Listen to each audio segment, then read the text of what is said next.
A witch married a mortal, an advertising agency was the front, and 254 episodes later, Bewitched remained one of the highest-rated sitcoms of the 1960s. The on-screen story was magic. The off-screen story was something else entirely. Number 1 on this list is Elizabeth Montgomery, who played Samantha Stephens, and there is no one else who could open a video about Bewitched because the show was hers in a way no other network sitcom of that decade belonged to its star. She was 31 years old when the pilot filmed in 1964, the daughter of MGM contract actor Robert Montgomery, and she did something almost no other actress of her era did. She owned the company that produced her show. Ashmont Productions, named for her husband William Asher and herself, was one of the production entities behind Bewitched, which means Montgomery had ownership economics that no salaried cast member ever saw. The exact per-episode salary figure has never been publicly disclosed by Sony or by her estate, but Celebrity Net Worth estimates her wealth at the time of her 1995 death at the inflation-adjusted equivalent of $20 million, the highest of any cast member by a margin nobody else was close to. She was also the only cast member to appear in all 254 episodes, a detail confirmed by IMDb that quietly explains why every other contract on the show was structured around hers. Montgomery played Samantha with a warmth that made the supernatural premise feel almost domestic. The famous nose twitch was reportedly a nervous tic her director husband noticed during rehearsals and turned into a brand. She was nominated for 5 Emmys for the role and won none of them. Her career after Bewitched was the second act everyone expected and almost nobody got. She turned to dramatic television movies and was nominated for the Emmy again for A Case of Rape in 1974 and The Legend of Lizzie Borden in 1975, and the latter came with a detail she did not learn until after filming Wrapped, that she and Lizzie Borden were 6th cousins once removed. She was an outspoken liberal political voice for the rest of her life, narrated the 1992 Academy Award-winning documentary, The Panama Deception, and in 1992 served as Grand Marshal of the Los Angeles Gay Pride Parade alongside her former TV husband, Dick Sargent. 8 weeks after a March 1995 diagnosis of colon cancer that had already reached her liver, she died at her Beverly Hills home on May 18, 1995, age 62. She refused hospitalization and chose to spend her final weeks in her own bed. Samantha Stephens spent 8 seasons pretending she had no power. Elizabeth Montgomery spent her entire career proving she had more of it than the script ever let on. The next cast member is the husband Samantha married, and the story behind his role is one of the saddest in television history. Dick York, born Richard Allen York in Fort Wayne, Indiana, in 1928, played Darrin Stephens for the first 5 seasons. He landed the part with a back already broken.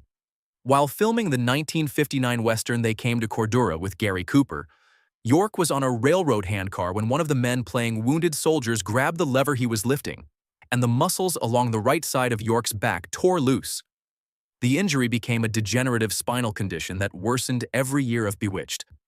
By season 3, the production was building him a slanted wall to lean on between takes.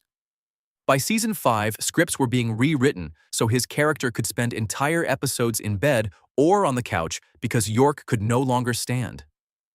He had become addicted to painkillers and was reportedly drinking on top of them to manage the pain.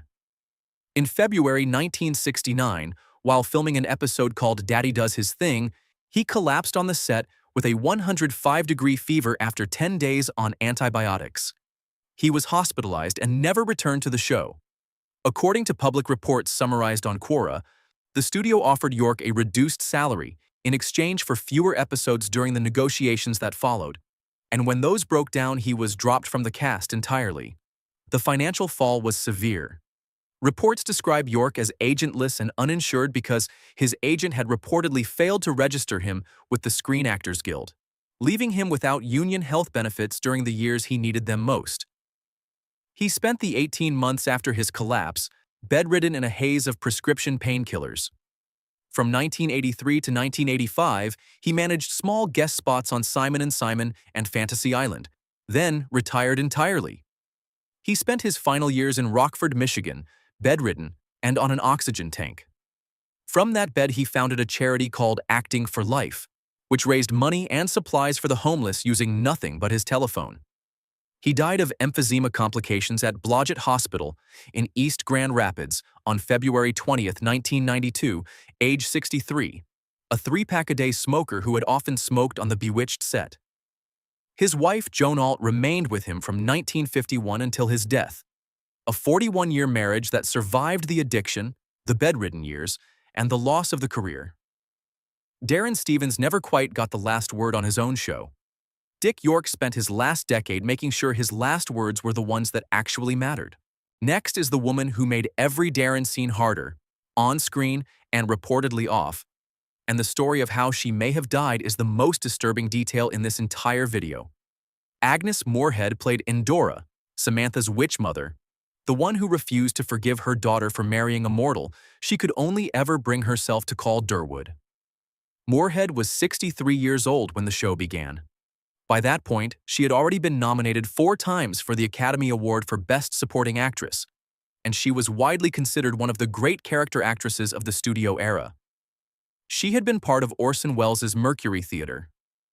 She had appeared in Citizen Kane, The Magnificent Ambersons, Johnny Belinda, and Hush Hush Sweet Charlotte.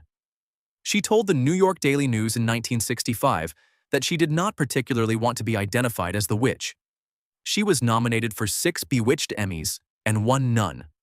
According to Wikipedia, Moorehead negotiated a contract that allowed her to appear in only 8 of every 12 episodes filmed, an arrangement that freed her to keep doing stage and film work between Bewitched assignments. That deal structure was unusual for a regular cast member of that era, and it reflected the leverage of an actress who had 4 Oscar nominations behind her. Here is what almost no fan of the show knew while it was airing. In 1956, Moorehead had filmed the Howard Hughes production The Conqueror in St. George, Utah, near the Yucca Flat Atomic Test Site. The previous year, 11 nuclear bombs had been tested at that range, 2 of them labeled as particularly dirty, with radiation blasts more than double the bomb dropped on Hiroshima. Of the 220 cast and crew on The Conqueror, Amomama reports that 91 had developed cancer by 1980, and 46 had died of it, including Moorehead, John Wayne, Susan Hayward, and director Dick Powell. Moorehead believed for years that the film had killed her. According to her best friend Debbie Reynolds, on her deathbed, she said she should never have taken the part. She died on April 30th, 1974, of uterine cancer that had spread to her lungs, age 73, at the Methodist Hospital in Rochester, Minnesota. Bewitched had ended less than 2 years earlier. She is buried at Dayton Memorial Park in Ohio, the state her great-grandparents had homesteaded. The next cast member knew the call was coming, and he answered it twice. Dick Sargent, born Richard Stanford Cox in Carmel by the Sea in 1930, was the studio's first choice to play Darrin in 1964. He turned it down because he was under contract at Universal, and the part went to Dick York. 5 years later, when York collapsed for the last time, Sargent was offered the role again, and this time he took it. He played Darrin for the final 3 seasons. The audience that had loved York's frantic energy found Sargent's drier, calmer Darrin harder to embrace, and the show never offered an explanation for the change. The financial gap between the 2 Darrins has never been publicly documented, but the structural reality of recasting a beloved lead in a show's 6th season is that the new actor almost always comes in at a lower negotiated rate than the original would have commanded at peak. Sargent worked steadily through the 1970s and 1980s in supporting roles he later told an interviewer were the only roles he could get, because audiences would always see him as Darrin.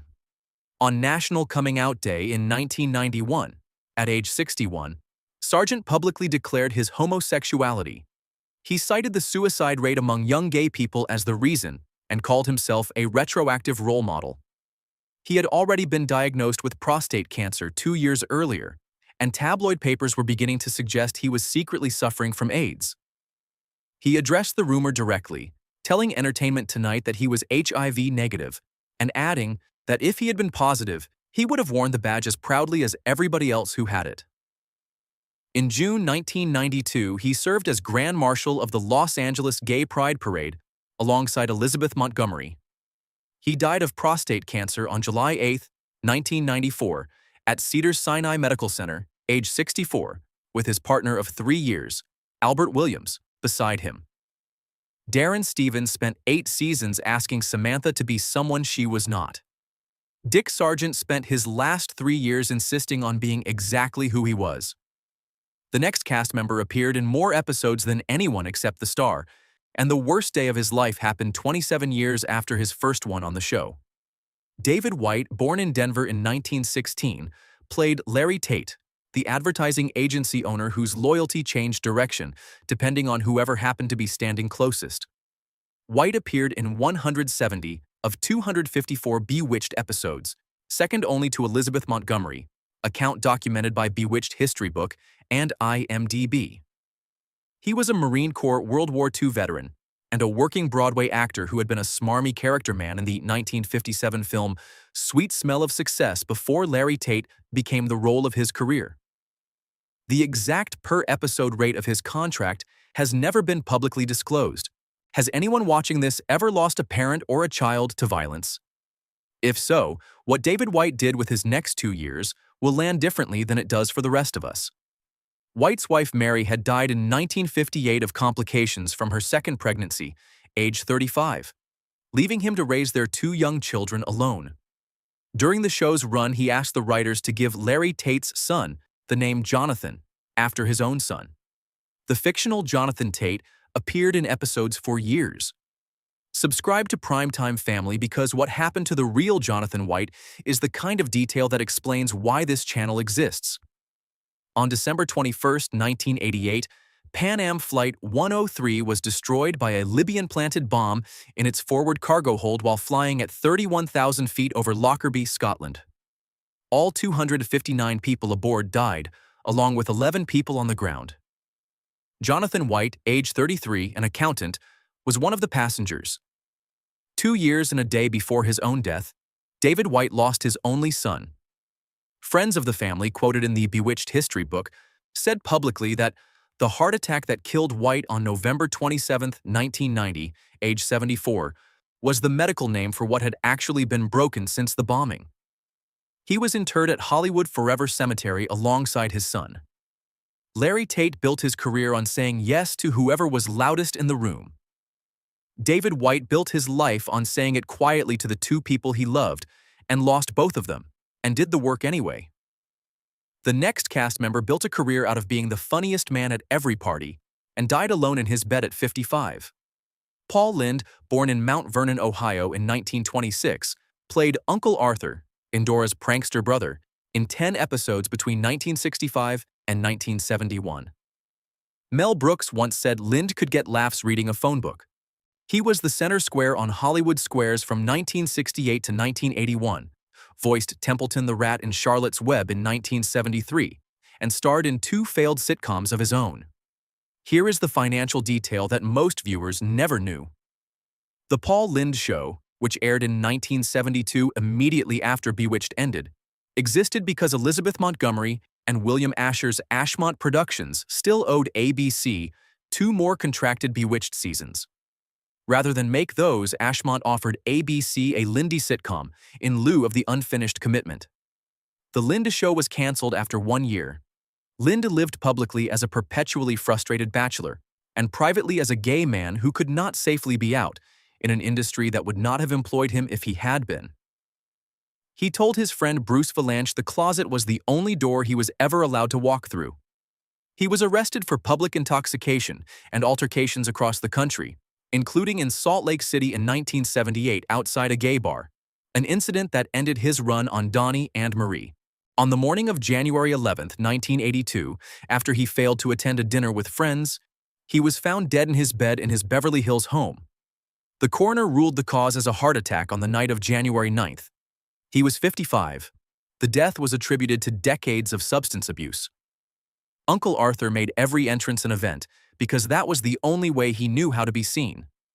Paul Lynde spent his entire life doing the same thing on television, and his entire life off it not being seen for what he actually was.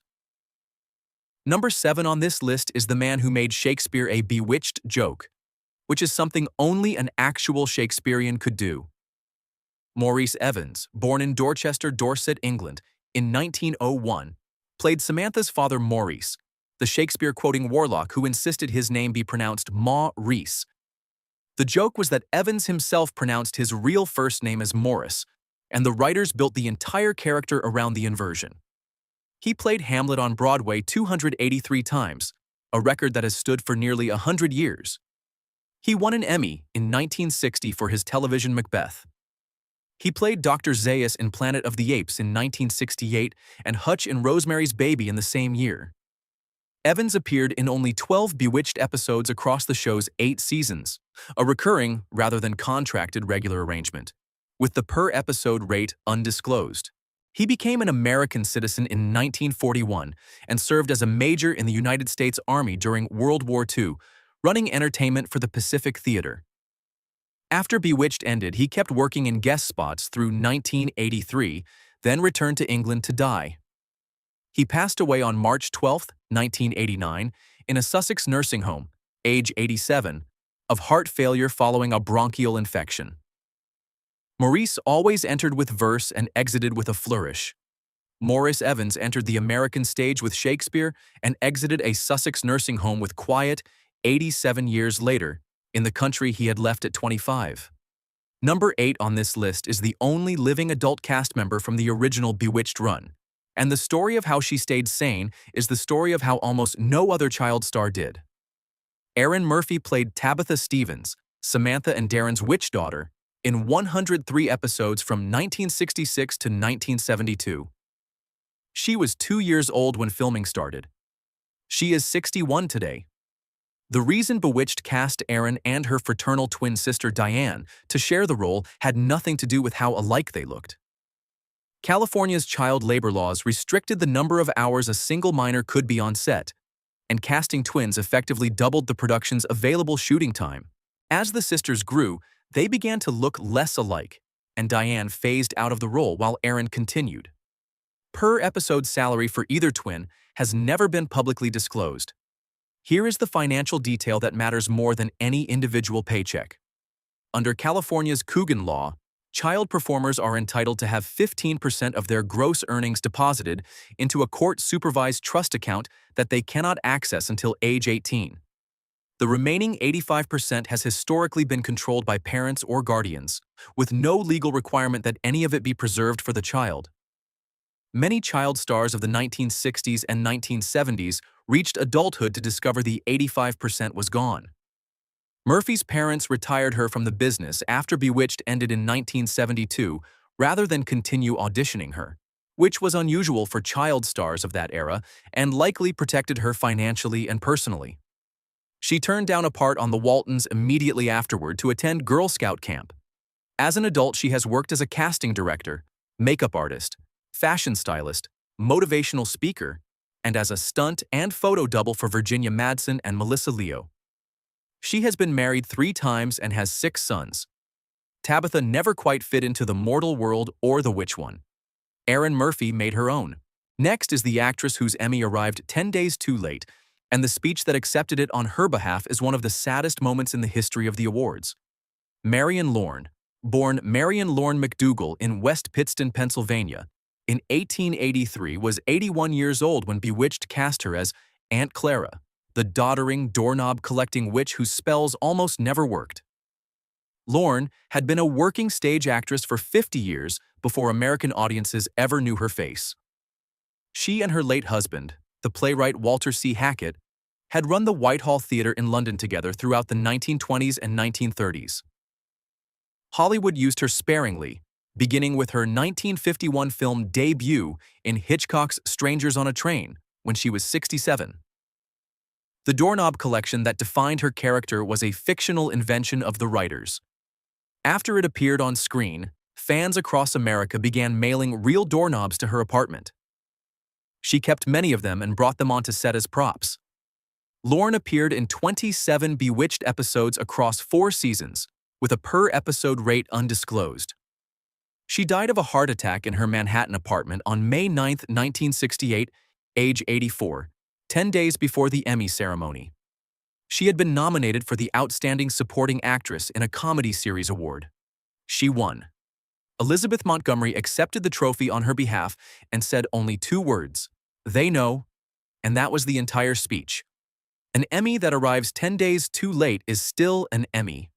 It is also a reminder that the industry waits until people are 84 to call them their best, and sometimes does not finish saying it before they are gone. Number 10 is the actress who knew before the show began that the show would be her last. Alice Pearce played Gladys Kravitz, the Stephens family's nosy neighbor, in the first 2 seasons of Bewitched. She was the woman who saw every magical mishap from her window across the street and could never get her husband Abner to believe her. Pearce played her with a frightened gulp, a parrot-like squawk, and a permanently confused stare that made every reaction land like a complete short film. In May 1964, 4 months before Bewitched began filming, Pearce had surgery that confirmed she had terminal ovarian cancer. She did not tell the production. She did not tell the show's writers. She did not tell Elizabeth Montgomery. She filmed for almost 2 full seasons, knowing she was dying. She was 48 years old. Her last episode, called Prodigy, was filmed 2 weeks before her death on March 3, 1966. ABC interrupted that night's primetime broadcast of Bewitched to announce she was gone. Her per-episode salary has never been publicly disclosed, and the financial implication of her case is one the industry rarely discusses because Pearce did not see a single residual check from the role that defined her career. The 1966 Primetime Emmy for Outstanding Supporting Actress in a Comedy Series was awarded to her posthumously, accepted by her widower Paul Davis, a former Broadway director who had given up his own career to nurse her through her final illness. 2 years later, the same Emmy in the same category would be given to Marion Lorne. A 48-year-old actress carries a terminal diagnosis through 27 Bewitched episodes and tells almost no one. She wins the Emmy after she dies. The award sits in her widower's hands, then in a box somewhere, and the industry moves on to her replacement before the body is fully cold. Number 11 is the last surviving adult cast member of Bewitched, and his career is the most improbable in this entire video. Bernard Fox, born Bernard Lawson in Port Talbot, Wales, in 1927, played Dr. Bombay, the witch's womanizing physician who was summoned by the chant that became the show's most quoted catchphrase, "Calling Dr. Bombay, calling Dr. Bombay, emergency, come right away." Fox was a 5th-generation performer who began his film career at 18 months old. He served in the Royal Navy in both World War II and the Korean War. He appeared in 19 Bewitched episodes between 1966 and 1972 as a recurring guest, with the per-episode rate undisclosed. The improbable part of his career came after Bewitched. He played Colonel Crittenden on Hogan's Heroes. He voiced the Chairmouse in The Rescuers and The Rescuers Down Under. He was Captain Winston Havelock in The Mummy in 1999. He appeared in 2 films about the sinking of the Titanic separated by 39 years, the first in 1958's A Night to Remember, where, as the lookout in the crow's nest, he delivered the line, "Iceberg dead ahead, sir," and the second in James Cameron's 1997 Titanic, where he played Colonel Archibald Gracie IV. He told a 1998 interviewer that he had based Dr. Bombay on a Royal Navy officer he had served with during the war, who had instructed him to handle 6 newly arrived female naval personnel by giving them a hot bran mash, some clean straw, and bedding them down for the night. He died of heart failure at Valley Presbyterian Hospital in Van Nuys on December 14, 2016, age 89. With his death, the only living original cast members from the show were Erin Murphy, her sister Diane, and the twins who played Adam Stevens. Dr. Bombay always answered the call. Bernard Fox answered every call the industry made to him for 65 years and was the last one in the room to hang up. The final cast member on this list is the husband who never believed his wife about anything she saw, and his exit from the world was the strangest in this entire video. George Tobias, born in New York City in 1901, played Abner Kravitz, the long-suffering husband of nosy Gladys. Tobias was the son of Russian-Jewish Yiddish theater actors who tried to talk him out of acting because they had nearly starved in it themselves. He spent the early 1940s as a Warner Brothers character man, often paired with James Cagney in films including Yankee Doodle Dandy and Sergeant York. He appeared in 55 Bewitched episodes across 7 seasons, with a per-episode rate that has never been publicly disclosed. He never married, but had a 40-year on-and-off relationship with actress Millicent Patrick. He retired from acting in 1977 after reprising Abner Kravitz in a guest appearance on the Bewitched sequel, Tabitha. He died of bladder cancer at Cedars-Sinai Medical Center on February 27, 1980, age 78. The strangest part of his story happened after he died. According to Wikipedia, en route to the mortuary, the unattended station wagon transporting his body was hijacked. The thieves drove 3 blocks before noticing the body, abandoned the vehicle, and according to witnesses ran screaming from the scene. The memorial service took place as scheduled 2 days later. Abner spent every episode refusing to believe what was right in front of him. George Tobias spent 45 years believing in the work itself, even when his parents had begged him not to, and the universe gave him an exit so absurd it could have been a Bewitched script. Out of the 18 people who made Bewitched, 14 are gone. 2 posthumous Emmys arrived too late. 1 body was hijacked, and 1 10-second tick of an actress's nose became one of the most recognizable images in American television. The magic was always real. So was the math.